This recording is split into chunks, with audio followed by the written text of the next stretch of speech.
بسم اللہ الرحمن الرحیم۔ گمنامی روز کے معزز سامعین، السلام علیکم۔ آئیے چلتے ہیں کہانی کی طرف۔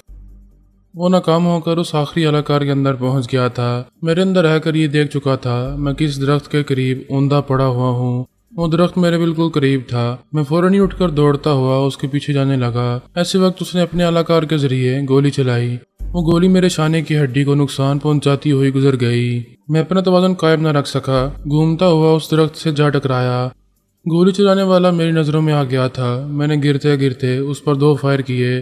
گرتے گرتے بھی تیسری گولی آ کر مجھے لگی۔ پھر میں درخت کے سہارے بھی کھڑا نہ رہ سکا۔ میرے اندر جو رہی صحیح توانائیاں تھیں انہوں نے بھی ساتھ چھوڑ دیا۔ میں جیسے زندگی سے ٹوٹ کر زمین پر گر پڑا۔ الپا رونے لگی۔ علی، کبریا، فرمان اور ٹونی جے مجھے سنبھالنے کی کوششیں کر رہے تھے، حوصلہ دے رہے تھے، مگر مقتول بابا صاحب کی پیش گوئی کے مطابق میں اپنے لہو میں نہا چکا تھا۔ ایسا لگ رہا تھا جسم سے جان نکل رہی ہے۔ اب جان نکل گئی تھی یا نہیں میں نہیں جانتا، مگر اپنے ہوش و حواس میں نہیں رہا تھا۔ پتہ نہیں میں کتنی بار موت کا مزہ چکھ چکا تھا۔ میرے متعلق پیش گوئی کی گئی تھی کہ بابا فرید واسطی برسوں کی گوشہ نشینی اور عبادت گزاری کے بعد اپنے ادارے میں تشریف لائیں گے تو ٹھیک اس کے 40ویں دن میری سانسیں پوری ہو جائیں گی۔ ان دنوں میں مسلسل بیماریوں اور کمزوریوں نے مجھے نڈال کر دیا تھا۔ میں جیسے زندگی ہارنے لگا تھا۔ شدید بیماری، نیند، بے ہوشی اور غفلت کے عالم میں جانے کیسے داتا دربار پہنچ گیا تھا۔ یہ تو بابا فرید واسطی اور اعلیٰ حضرت علی اسد اللہ تبریزی جانتے تھے کہ میں کہاں سے کہاں پہنچایا جا رہا ہوں اور کیوں پہنچایا جا رہا ہوں۔ میں نے غفلت کے دوران محسوس کیا تھا وہاں چکنے اور پختہ فرش پر بے یار و مددگار پڑا ہوا ہوں۔ میں تو 3 گولیاں کھا کر اپنے لہو میں ڈوب کر برادری کی گھاس پر مردہ ہو چکا تھا، مگر ذہن مردہ نہیں ہوا تھا۔ ایک دھند سی چھائی ہوئی تھی اور میں خود کو داتا دربار میں محسوس کر رہا تھا۔ کہیں دور سے کلام پاک کی تلاوت سنائی دے رہی تھی۔ وہ مقدس آواز میرے کانوں تک پہنچ رہی تھی۔ وہ آواز تھی اور میں تھا۔ اس سے زیادہ نہیں جانتا تھا کہ میرے آگے پیچھے کوئی دنیا ہے بھی یا نہیں۔ میرے دماغ کی تاریکیوں میں گہری خاموشی اور سناٹا چھایا ہوا تھا۔ اسے موت کا سناٹا کہا جا سکتا تھا۔ قرآن مجید کی جس سورت کی تلاوت کی جا رہی تھی اس کا ترجمہ بھی پیش کیا جا رہا تھا۔ اس سورہ کا متن یہ تھا کہ اللہ تعالیٰ بندوں کو موت دینے کے بعد دوبارہ کیسے زندگی بخشتا ہے۔ اس کی ایک مثال یوں ہے کہ اللہ تعالیٰ نے ایک بندے کی روح قبض کر لی، وہ 100 برس تک مردہ حالت میں پڑا رہا، پھر اللہ تعالیٰ نے اسے دوبارہ زندگی بخشی۔ میرے موجودہ حالات کا جائزہ لیا جائے تو میں اب سے بہت پہلے فرہاد علی تیمور کی حیثیت سے مر چکا تھا۔ فرہاد انور شاہ کی حیثیت سے زندگی گزارنے کے دوران میں اپنے اندر مردہ پڑا ہوا تھا۔ میرے کانوں میں میری بیویوں اور بچوں کی آوازیں نہیں پہنچتی تھیں۔ میری آنکھیں دیکھتی تھیں مگر انہیں پہچان نہیں سکتی تھیں۔ میں نہیں جانتا تھا کہ ان کے لیے زندہ تھا یا نہیں، مگر وہ سب میرے لیے جیسے مر چکے تھے۔ اصحاب کہف کے ساتھ بھی یہی ہوا تھا۔ وہ 197 برس تک گہری غفلت کی نیند یا موت کی نیند سوتے رہے۔ مجھے یاد نہیں ہے کہ میں کتنے عرصے تک گہری غفلت میں رہا۔ موت سچ مچ واقع ہو یا مہینوں اور برسوں تک گہری غفلت کے بہانے عارضی طور پر واقع ہو، اس حقیقت سے انکار نہیں کیا جا سکتا کہ خدا موت کے بعد بھی زندگی دیتا ہے۔ قرآن مجید میں ایسی مثالیں پیش کر دی گئی ہیں، بار بار مثالیں پیش نہیں کی جاتی۔ یہ حقیقت اٹل ہے کہ وہ پروردگار روز قیامت مرنے والوں کو پھر زندہ کرے گا۔ یہ زندگی کیسے سوتی جاگتی ہے مجھے محسوس ہو رہا تھا۔ میں پہلے کی طرح داتا دربار کے چکنے اور ٹھنڈے فرش پر پڑا ہوا ہوں۔ پتہ نہیں کب تک ایسی حالت میں پڑا رہتا کہ صبح کی اذان سنائی دی۔ اس مقدس آواز کے ساتھ ہی میں نے گہری سانس لی۔ یوں لگا جیسے ایک پچھلی گمشدہ زندگی ایک سانس میں کھینچ کر میرے اندر آ کر سما گئی ہو۔ میری آنکھیں کھل گئیں۔ میں ایک اسپتال کے بیڈ پر تھا۔ فرہاد علی تیمور زندہ ہو چکا تھا۔ بے شک خدا، صرف خدا ہی قادر مطلق ہے، بڑی قدرت والا ہے۔ میرے سامنے بیڈ کے سرے پر سونیا بیٹھی ہوئی تھی۔ بہت پہلے ہی پیش گوئی کی گئی تھی کہ جب میرا آخری وقت آئے گا، دم نکلنا ہوگا، تو اسی وقت صرف سونیا میرے قریب ہوگی۔ اس پیش گوئی کے مطابق میرا آخری وقت ہونا چاہیے تھا، لیکن مجھے نئی زندگی مل گئی تھی۔ بابا فرید واسطی نے اپنی وفات سے قبل کہا تھا، ہمارے دین پر برا وقت آنے والا ہے۔ آج بھی اسلام پر ہر طرف سے یہ الکار ہو رہی ہے، آئندہ کچھ زیادہ ہی شدت سے حملے کیے جائیں گے۔ اللہ تعالیٰ نے خود اپنے دین کی حفاظت کا وعدہ کیا ہے، اس کے باوجود بندے بھی اس کے تحفظ کے لیے سینوں سپر ہوتے رہے ہیں اور آئندہ بھی ہوتے رہیں گے۔ مرحوم بابا فرید واسطی نے سونیا کو بیٹی بنایا تھا، اسے دل و جان سے چاہتے تھے۔ اپنی وفات سے پہلے دن رات اس کی بہتری کے لیے دعائیں مانگتے رہتے تھے۔ اللہ تعالیٰ بڑی قدرت والا ہے، لوح مقدر پر لکھی ہوئی تحریر بدل دیتا ہے، اور وہ تحریر بدل گئی تھی۔ پھر جب میرا آخری وقت آئے گا تو سونیا میرے قریب رہے گی۔ میرا آخری وقت آ کر گزر چکا تھا۔ نئی زندگی کی ابتدا میں وہ میرے ساتھ میرے قریب آ گئی تھی۔ میں نے آنکھیں کھول کر اسے دیکھا۔ اس نے میرے ہاتھ پر اپنا ہاتھ رکھتے ہوئے کہا، خدا کا شکر ہے تم ہوش میں آ گئے، میں بھی ڈاکٹر کو انفارم کرتی ہوں۔ اٹھنا چاہتی تھی، میں نے کمزور سی آواز میں کہا، رک جاؤ۔ اٹھتے اٹھتے پھر بیٹھ گئی۔ میں نے پوچھا، ڈاکٹر سے کیا کہو گی، کسے ہوش آ گیا ہے؟ وہ مجھے بڑے پیار سے گھور کر دیکھتے ہوئے بولی، اور کسے ہوش آیا ہے؟ کیا تم ہوش میں نہیں ہو؟ میں ہوش میں تو ہوں، مگر میرا نام کیا ہے؟ ڈاکٹر کو کیا نام بتاؤ گی؟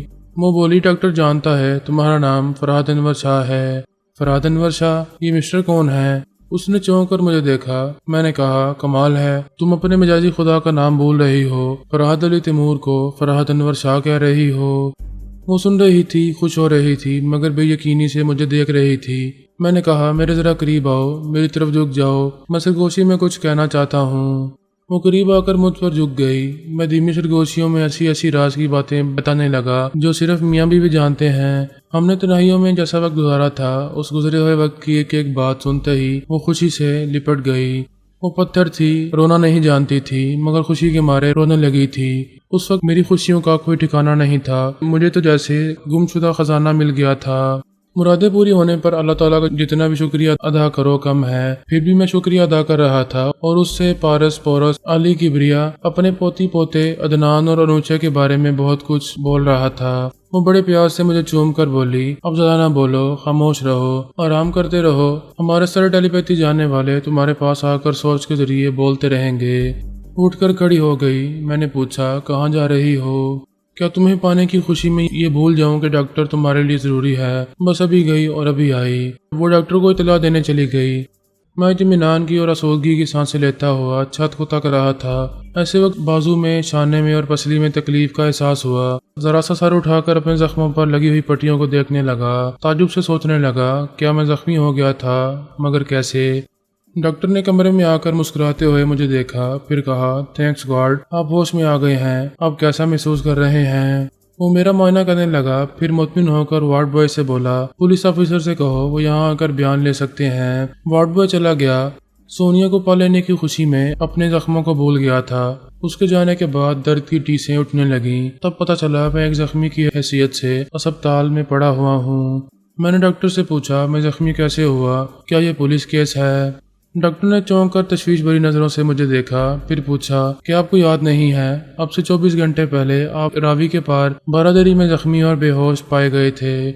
میں ایرانی سے زیر لب بڑبڑانے لگا، راوی؟ بارادری؟ پھر میں نے سر اٹھا کر پوچھا، کیا میں پاکستان کے شہر لاہور میں ہوں؟ جب میں بہت بیمار تھا اور غفلت کے عالم میں تھا تب بابا صاحب کے ادارے میں تھا۔ اس وقت ہوش میں آنے کے بعد یہی سمجھ رہا تھا کہ اس ادارے کے کسی کمرے میں ہوں، میرا علاج ہو رہا ہے اور سونیا کسی ڈاکٹر کو بلانے گئی ہے۔ میں نے ہوش میں آنے کے بعد سونیا کو اپنی پچھلی زندگی کے بارے میں تفصیل سے بہت سی باتیں کیوں بتائیں یہ میں نہیں جانتا۔ ذہنی اور نفسیاتی پیچیدگیاں سمجھ میں نہیں آتی۔ میرے تحت الشعور میں یہ بات چھپی ہوئی تھی کہ مجھے سونیا کا اعتماد حاصل کرنا ہے۔ وہ شاید خوابوں میں مجھ سے کہتی رہی تھی کہ میرے پاس آؤ، مجھے پہچانو۔ میں ہوش میں آنے کے بعد اسے پہچان گیا تھا اور اتنی بڑی تکلیف کے بعد کو بھولا ہوا تھا کہ 24 گھنٹے پہلے کس طرح دشمنوں نے مجھ پر جان لیوا حملے کیے تھے۔ ڈاکٹر مجھے تشویش بھری نظروں سے دیکھ رہا تھا۔ اس نے پوچھا، آپ کو اپنا نام تو یاد ہوگا؟ میں نے کہا، ہاں میرا نام فرحت علی تیمور ہے۔ وہ ذرا سیدھا ہو کر بیٹھ گیا، پھر بولا، نہیں مسٹر، آپ کا نام فرحت انور شاہ ہے۔ فرحت انور شاہ؟ میں تذبذب میں پڑ گیا، الجھ کر سوچنے لگا۔ تھوڑی دیر پہلے سونیا بھی مجھے اسی نام سے مخاطب کر رہی تھی، پھر جب میں نے گزری ہوئی زندگی کے اور اپنے بچوں کے بارے میں اس سے باتیں کی تو وہ مجھے فرحت علی تیمور سمجھنے لگی۔ ڈاکٹر نے پوچھا، کیا سوچ رہے ہیں مسٹر فرحت انور؟ میں نے انکار میں سر ہلا کر کہا، آپ غلط سمجھ رہے ہیں، میری وائف سونیا بھی یہاں آئے گی، وہ گواہی دے گی میرا نام فرحت علی تیمور ہے۔ ایسے وقت پولیس آفیسر اپنے ایک ماتحت کے ساتھ وہاں آیا۔ میں آہستہ آہستہ اٹھ کر بیٹھ گیا۔ اس نے کرسی پر بیٹھتے ہوئے پوچھا، کیا آپ بیان دینے کے قابل ہیں؟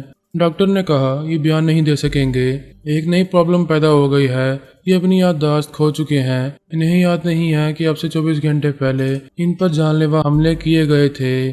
پولیس آفیسر نے مجھے سوالی نظروں سے دیکھا، پھر ڈاکٹر سے پوچھا، کیا یہ بھی نہیں بتا سکیں گے کہ ان پر حملہ کرنے والے دشمن کون تھے؟